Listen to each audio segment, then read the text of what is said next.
welcome back to my channel Fitness with Yogasini, and I am Yogasini. If you are new to my channel, I post fitness videos every week, twice a week, and I'm also on Instagram where I post fitness videos every day, at-home fitness videos that you can do from the comfort of your home because we're all in a lockdown. We can't go to our gyms and our studios, so I make these really beginner, intermediate fitness routines for everyone to see, follow along, do it sometime, but making sure you still are fit and healthy. I am quite active on Instagram and I get a lot of DMs regarding irregular periods, PCOS, and all menstrual cycle related problems. So I thought let's make a video, YouTube video, where you can watch and see what all I talk and suggest about having regular periods, dealing with period cramps, mood swings, things like that. Today's focus would be yoga that can help you with your menstrual cycle, with your irregular periods or your PCOS. Yoga that can help you with your stomach cramps. We're going to talk about whether you can work out during your periods or not, because that's a very popular question that I get all the time. And I will also suggest yoga asanas you should not practice during your periods and yoga asanas that you can practice during your periods.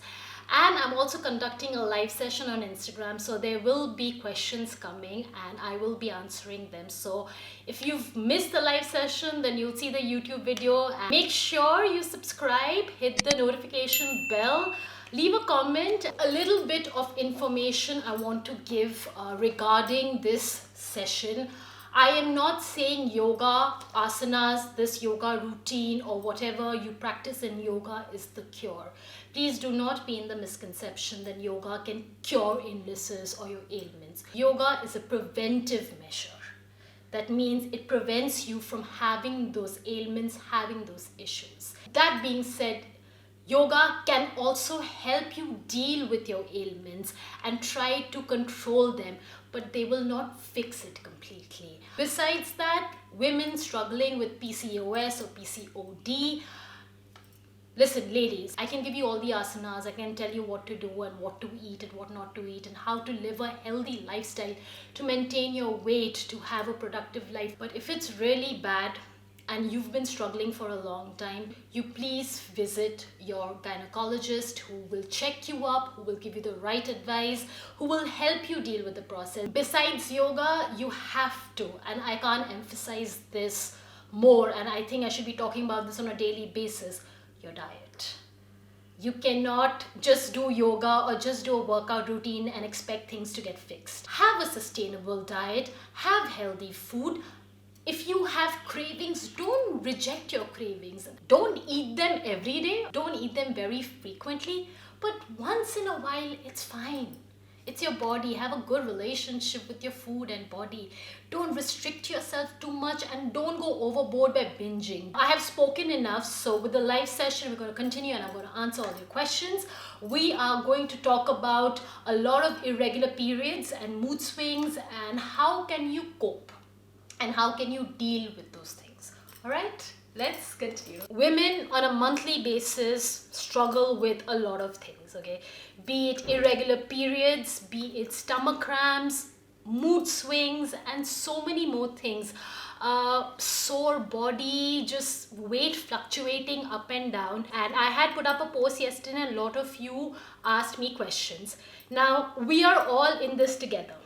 Okay, you and I, we all have menstrual problems. If it's not irregular periods, then it's period cramps. We're going to talk about mood swings and the fluctuation in weight. First and foremost, I'm going to start with a question that I constantly get in my DMs is, do you work out or do you do any exercises during your periods? You can exercise during your periods, okay? Don't be in the misconception that just because you are perioding for 5 days, you cannot exercise.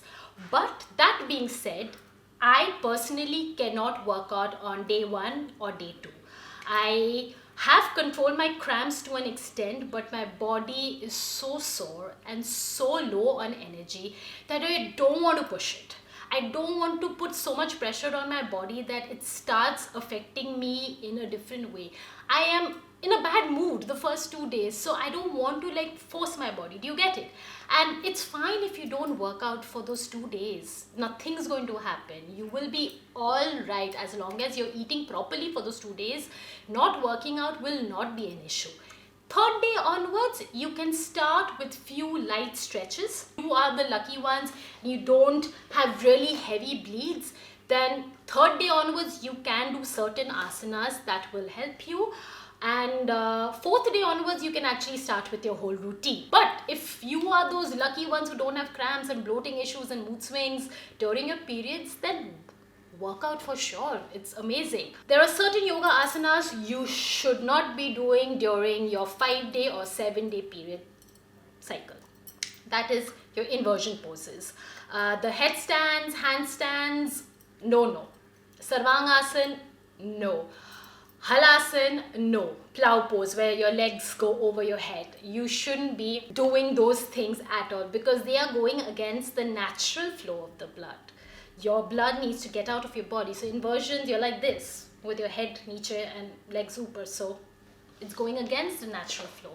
And you need that blood out of your body. So you shouldn't be doing that. Another asana which is very helpful for regular periods and controlling your periods and making sure you have regular periods, but should not be practiced during your periods is the Nauka asana, which is the boat pose like this. Do not, because your pelvic and your uterus are tilted up and it is again going against the natural flow and there is a lot of pressure on your abdomen area.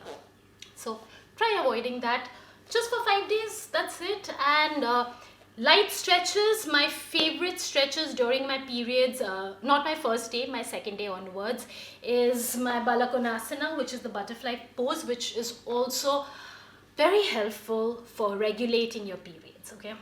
I'll get into that a bit later. Another thing I love is child's pose because it really exercises my organs.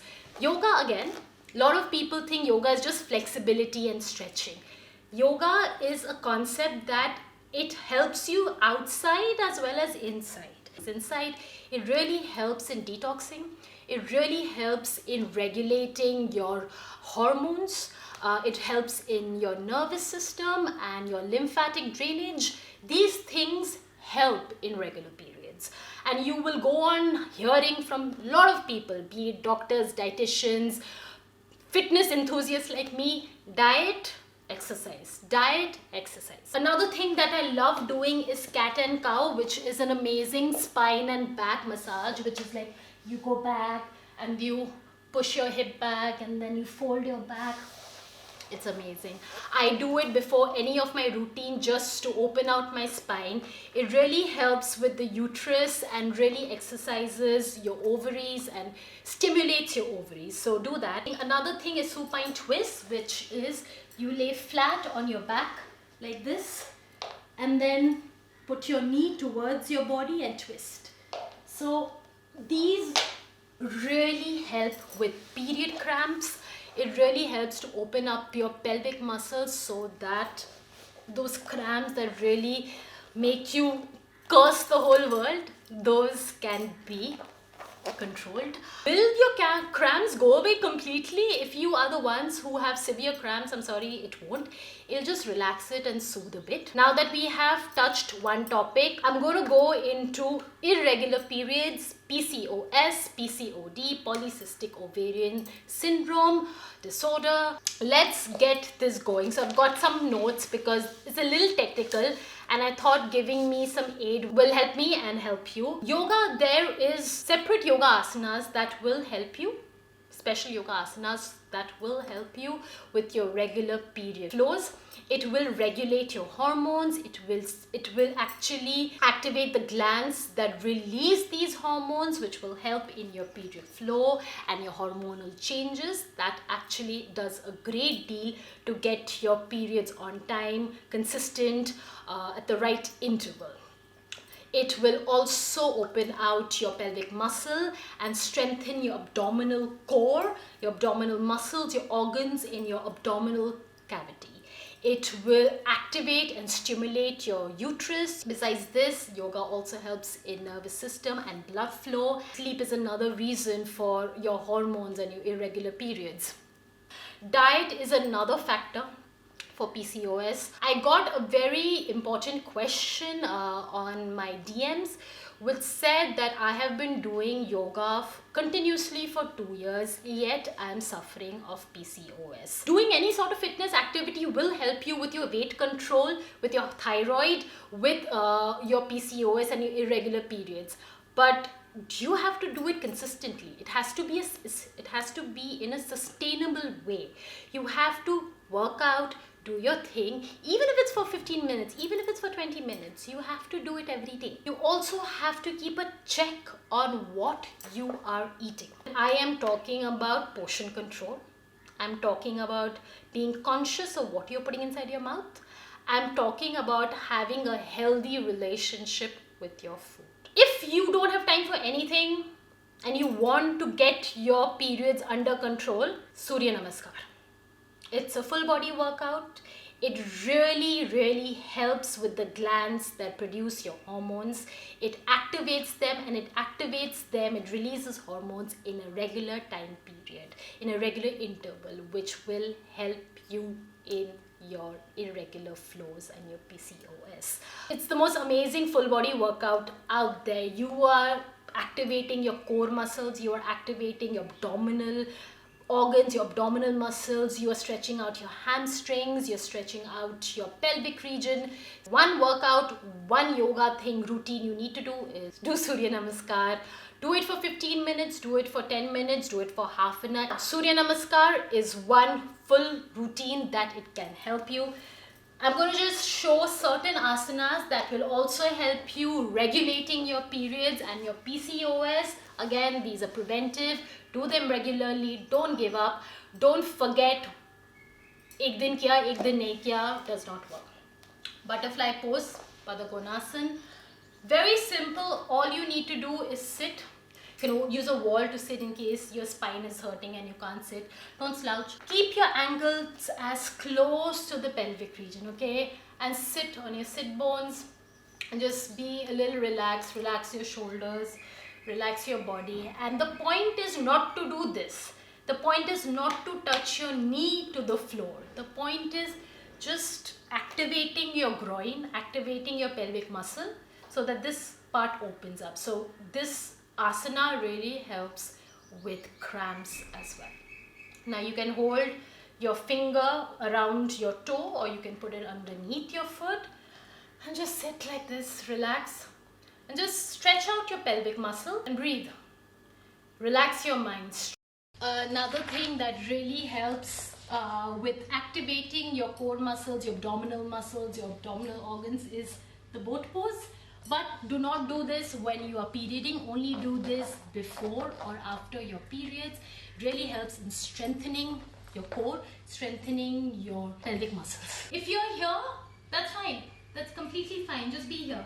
If you can stretch out your leg and straighten your back, that's fine too. Whatever is your comfort level, do that asana. Bridge pose is Setu Bandh Sarvangasana. If you see my videos, I'm constantly talking about bridge pose. It really helps with your pelvic region and really helps in activating the organs that secrete this hormone, the glands. So what you do is you lie flat, keep your ankles as close to your body, and what we're going to do is we're going to lift. We're going to lift our lower body, our glutes up in the air, and we're going to lift as much, tuck in our core and hold on to our hand. We're going to do this.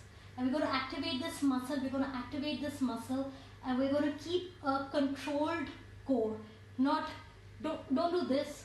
This doesn't do anything. This has no effect. You need to push yourself up so that you're activating all of this, your thighs, your hamstring. And hold on. And then breathe normally. And then slowly come back. And then go into Shavasana. So we've done 3 poses. There is Cobra pose, which is Bhujangasana, which is done in Surya Namaskar as well. It's another thing good for your spine, pelvic muscles. There's one pose before I'll do. This is Malasana, which is a garland pose. And it looks like this, and you know this is the Indian bathroom. And why people say that's the best way of digestion and best way of getting all your morning thing done is the yogi squat. You're gonna sit like this. You're gonna make sure your knees and all are nice and comfortable. Don't put too much strain on your knees. It's a pressure that you put on your ankle, your foot. Squeeze your body inside your two legs. Try pushing it out from your elbows, pushing out. It just opens out your pelvic muscle. Opens out. There you go. Now what we're going to do is Dhanurasana, bow pose. I still struggle with this. And can we drink water during our periods? Yes. Sips. Don't gulp down water. Sips is fine. You're hydrating yourself. What's so wrong in hydrating yourself? Please do this asana at the end after a whole routine of workout, after a whole routine of the yoga. Don't do it in the beginning because your body really needs to be warm and open and a lot of heat to do this. Lie flat on your stomach. Relax a bit, breathe in, breathe out. Now hold on to the foot. Yeah, like this. Yeah. Now lift your upper chest because it's a heart opener. It's opening up your chest. So lift. Okay. Now you lift your legs. And then you lift your upper chest. Then you lift your legs. Lift your upper chest. You lift your legs. Upper chest. And yeah. And then relax. A question that's coming is yoga kis time karna chahiye? You need to do any form of physical activity whenever you get the time. It is recommended you do it in the morning. A lot of people don't have time in the morning. So that means you don't do yoga or you don't work out. No, you work out whenever you get the time. Be it morning, be it evening, be it late evening. Just make sure you have a 4 to 5 gap between your meals to do yoga. Can we do Surya Namaskar during your periods? Please do not do Surya Namaskar during your periods. The asanas that you will do during your periods is cat cow, child's pose, and normal stretches. Okay, stretches like just do a little bit of side bends, just stretch out your body, stretch out, just activate your shoulders, do wrist exercises if you want to work out. Please do not do Surya Namaskar during your periods. Surya Namaskar gives a lot of pressure to your abdominal region, and during periods that there is enough pressure and strain on that organ, do not give it more strain. When it comes to mood swings, meditation. Calm your mind. Calm everything. I'm a hyper person. I know. It's a struggle. 5 minutes of meditation can do. Relax. Sit against a wall. Light some candles. Light some incense. If you have a chant. Just be very conscious of your surroundings, of your breathing and your thoughts. There are thoughts that give you a lot of anxiety during a meditation. Try to eliminate those thoughts. Stress is a major factor of PCOS. I'm saying this over and over again, but I can't emphasize this more. Fitness, very important. Please be regular. Please have a sustainable fitness routine. Just keep your body moving. These are things that person at the intermediate and the beginner level should do. If